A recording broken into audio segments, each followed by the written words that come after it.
And welcome to MPPSC Adda. I hope you all are doing well and you are very much consistent with your studies. Prelims का exam आपका over हो चुका है सभी का.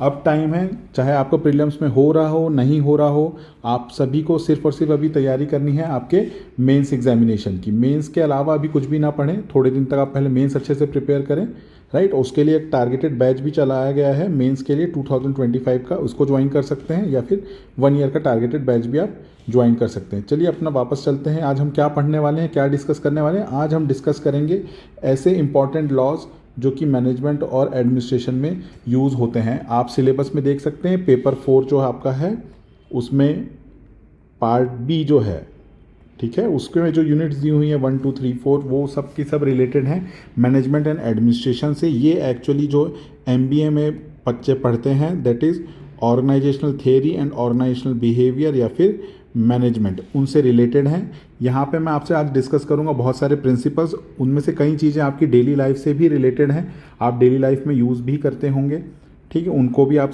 Relate कर पाएंगे, बहुत इजीली आप रिलेट कर पाएंगे. अगर आपको उनके नाम नहीं पता होंगे, जैसे Parkinson's law, Pareto's principle, this is Peter principle, ठीक है, ये है आपकी प्लानिंग फैलेसी, राइट. ये सब आप यूज़ करते हैं अपनी लाइफ में, प्लानिंग फैलेसी भी आप यूज़ करते हैं, ठीक है. एक मर्फी लॉ है, वो भी हम डिस्कस करेंगे. चलिए एक एक करके देखते हैं कि ये लॉज होते क्या हैं, क्योंकि एग्जाम में डायरेक्टली आपसे मेंस में पूछा जा सकता है. इसके लिए इसकी एक अंडरस्टैंडिंग होना बहुत आपको ज़्यादा ज़रूरी है. तो सबसे पहले हम शुरू करेंगे पार्किंसंस लॉ. तो पार्किंसंस लॉ पहले समझ लीजिए है क्या.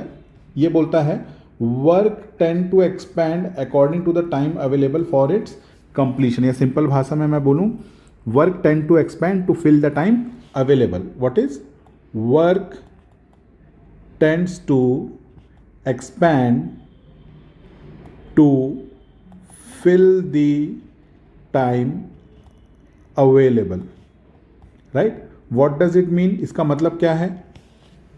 इसका मतलब सिंपल सा ये है कि जो काम आप पहले 2 घंटे में करते थे, अगर आपको 3 घंटे में हम दे दें तो भी आप उतना ही काम करेंगे.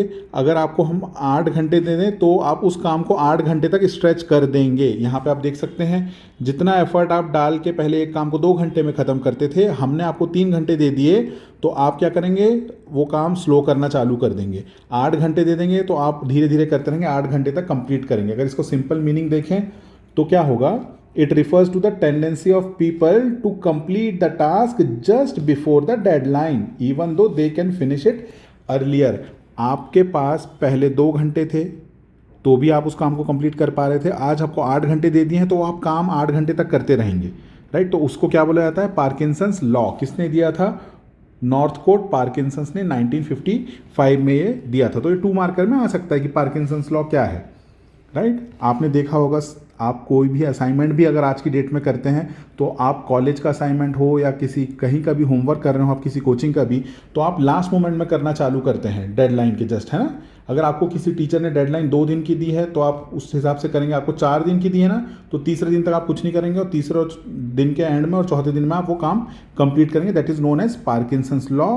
इन brief, Parkinson's law means work tend to expand to fill the time available. आप अपने काम को बढ़ा लेते हैं जितना आपके पास टाइम होता है उसके हिसाब से. तो आप ये देख रहे हो ना, आपने ऐसे बढ़ा लिया टाइम को, राइट. अब नेक्स्ट हम जो देखेंगे वो बहुत ही इंटरेस्टिंग है, दैट इज पेरेटोस प्रिंसिपल, ठीक है. इसको बोलते हैं पेरेटोस प्रिंसिपल्स. पेरेटोस प्रिंसिपल ये बोलता है कि ऐसे तो आप बहुत ज़्यादा एफर्ट लगाते हो, आपने ऐसे इतने सारे एफर्ट लगा दिए, बट उनमें से केवल 20% ही ऐसे एफर्ट होते हैं जो 80% रिजल्ट देते हैं, ठीक है. तो ये आपको ध्यान रखना है. और इसको और क्या बोला जाता है, it is also known as 80-20 rule. ये आपने बहुत सी जगह देखा और सुना होगा 80-20 रूल, राइट. ऑफिस में भी यही रूल यूज़ होता है जनरली. ऑफिस के 20% लोग ही ऑफिस का 80% काम करते हैं, राइट. तो ये इस हिसाब से, ठीक है.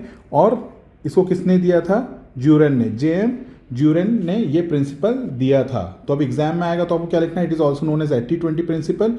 JM Juran suggested this principle and it states that 80% outcome results from 20% of causes or efforts. जो आपके 80% आउटकम है ना, वो आपके सिर्फ 20% एफर्ट्स के कारण ही आते हैं। अगर आप प्रिपरेशन कर रहे हैं तो हो सकता है कि प्रिपरेशन में आप बहुत सी चीज़ें ऐसी हैं जो बहुत ज़्यादा यूजलेस रहेंगी, बट कुछ 20% चीज़ें आप इतने अच्छे से कर लेते हैं कि आपको 80% रिजल्ट मिल जाता है, राइट। तो ये भी ध्यान रखना है आपको। This is known as Pareto's principle और 80-20 रूल। चलिए नेक्स्ट देखते हैं, ये भी इंटरेस्टिंग है काफ़ी।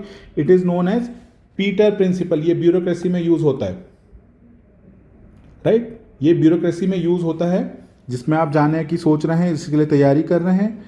पीटर प्रिंसिपल ये बोलता है कि देखिए, जब इनिशियली कोई इंसान आता है जॉब करने, ठीक है, इस लेवल पे आ रहा है, तो वो सुपर क्वालिफाइड है, अपना काम अच्छे से कर पाता है। थोड़ा सा और ऊपर लेवल में प्रमोट होके जाता है, वहाँ पे भी वो क्वालिफाइड है उस काम के लिए। बट एक लेवल ऐसा आएगा जहाँ पे वो अनक्वालिफाइड होगा, ठीक है, उसकी इनकम्पिटेंस की थ्रेशोल्ड आ जाएगी, राइट। तो यहाँ पे आप सुपर क्वालिफाइड की जगह सुपर कॉम्पिटेंट भी लिख सकते हैं। यहाँ पे जब एंट्री हुई थी उस इंसान की, वो बहुत कॉम्पिटेंट था, ऊपर गया, अभी भी बहुत ज़्यादा कॉम्पिटिटिव है और कॉम्पिटेंस है उसके अंदर, बट एक लेवल आएगा कि उसके अंदर वो इनकम्पिटेंस के लेवल तक प्रमोट हो जाएगा। उसको सिंपल लैंग्वेज में बोलें तो every employee tends to rise to his level of incompetence. ये ब्यूरोक्रेसी में बहुत ज़्यादा कॉमन है, ठीक है। आपको प्रमोशन किस बेसिस पे मिल रहा है? प्रमोशन आपको मिल रहा है कि आपने कितने साल सर्व किया है, ठीक है। एक्सपीरियंस जो आपका ईयर वाइज है उसके हिसाब से आपको प्रमोशन मिल रहा है, राइट। बल्कि एक्चुअल में प्रमोशन होना किस हिसाब से चाहिए? मेरिट बेसिस पे होना चाहिए। तो यहाँ मेरिट बेसिस पे ना होकर ब्यूरोक्रेसी में प्रमोशन हमेशा एक्सपीरियंस के बेसिस पे दिया जाता है। इसलिए कोई भी इंसान उस लेवल तक हायरार्की में ऊपर प्रमोट होकर चले जाता है जहाँ पे वो इनकम्पिटेंट हो जाता है। तो ये आपको ध्यान रखना है। Peter principle says that every employee tend to rise to his level of incompetence, right. चलिए अब नेक्स्ट देखते हैं। अभी तक हम 3 प्रिंसिपल देख चुके हैं, राइट। कौन कौन से? पार्किंसंस लॉ हमने देखा, पेरेटोज प्रिंसिपल देखा और पीटर प्रिंसिपल देखा, राइट। अब next is your planning fallacy. ये आप बहुत इजीली रिलेट कर पाएंगे अपने हिसाब से। आपका प्लान था कि मैं आऊँगा, 6 महीने प्रीलिम्स पढ़ूंगा, प्रीलिम्स क्लियर हो जाएगा, फिर 3 महीने मेंस पढ़ूंगा, मेंस क्लियर हो जाएगा और मैं बन जाऊंगा डिप्टी कलेक्टर।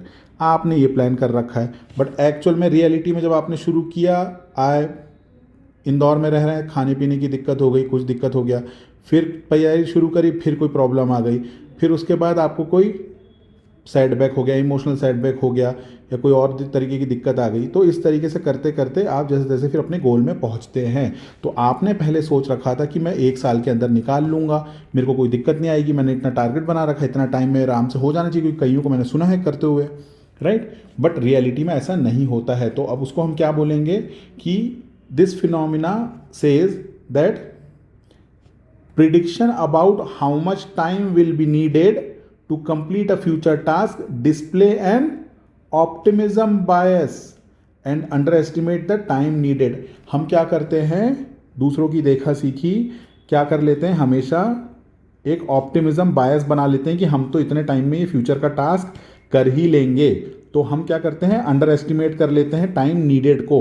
हम नहीं कैलकुलेट करते हैं ढंग से कि हमने स्कूल के टाइम में, फॉर एग्जांपल, हमने स्कूल के टाइम में इतने अच्छे से पढ़ाई नहीं करी है, तो किसी और ने अगर 1 साल में एक पहले अटेम्प्ट में क्रैक कर लिया है तो हो सकता है वो थ्रू आउट टॉपर रहा हो, 95% से कभी उसके नीचे आए ना हो, गोल्ड मेडलिस्ट रहा हो। उस बच्चे ने 12th के बाद से ही ढंग से तैयारी शुरू कर दी और उसको प्रॉपर गाइडेंस मिला, उसका भाई या उसकी सिस्टर या कोई और क्लोज जो था ऑलरेडी एग्जाम क्लियर किया हुआ था तो उसको नोट्स भी प्रोवाइड करा देता था, उसकी फिनेंशियल कंडीशन भी शुरू से साउंड रही है। तो बहुत सारी चीज़ें हो सकती हैं, राइट। तो हम क्या करते हैं? हम देखते हैं कि भाई फ्यूचर का कोई टास्क है, उसमें हम बहुत ज़्यादा ऑप्टिमिज्म बायस रखते हैं और अंडर एस्टिमेट करते हैं टाइम नीडेड को, ठीक है। हम ये नहीं कैलकुलेट करते कि हमें टाइम लगेगा, हम अंडर एस्टिमेट करके चलते हैं कि हाँ भाई चलो हम कर ही लेंगे, एक साल में हो ही जाएगा। तो that is known as planning fallacy, ठीक है। ये गवर्नमेंट के ऑर्गेनाइजेशंस में भी, ब्यूरोक्रेसी में भी यही होता है।